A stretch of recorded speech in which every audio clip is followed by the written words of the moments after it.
We are talking about properties of rational exponents, and we want to use properties of rational exponents to simplify expressions with rational exponents. So the directions say change each expression from radical form to exponential form. In here we have 1 over the fourth root of 5v, and we want to write that in exponential form. So the first thing I want to do is I want to move this out from the denominator, and we can use the negative exponent rule. So what that says is we move it to the numerator. We still have the fourth root of 5v. Now there's nothing written outside of this, so it's understood that it's a 1. So we understand that there's a 1 here, but when we move it to the numerator, we have to make it a negative 1.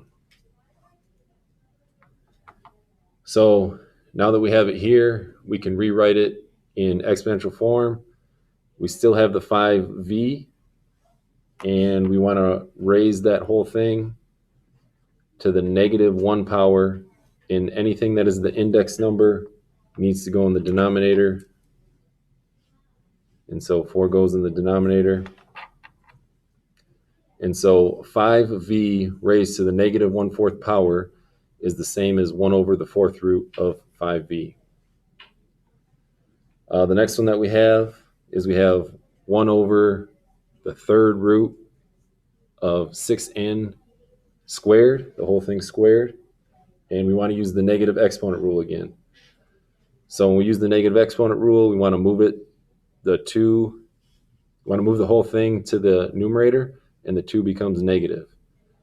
So we have the third root of 6n, and that whole thing is raised to the negative 2 power. Once we have it here, we can write it in exponential form. We still have the 6n that the whole thing is getting the third root and raised to the negative 2 power.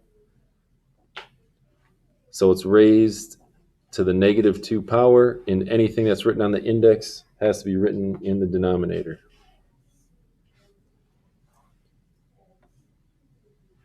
One more example, where we have 1 over the third root of 10 times p raised to the 4th power. Again, we're going to use the negative exponent rule to rewrite this. So we're going to put it in the numerator. So we have the third root of 10p, and that whole thing is raised to the negative 4th power. And now we can write it in exponential form. So we have 10p.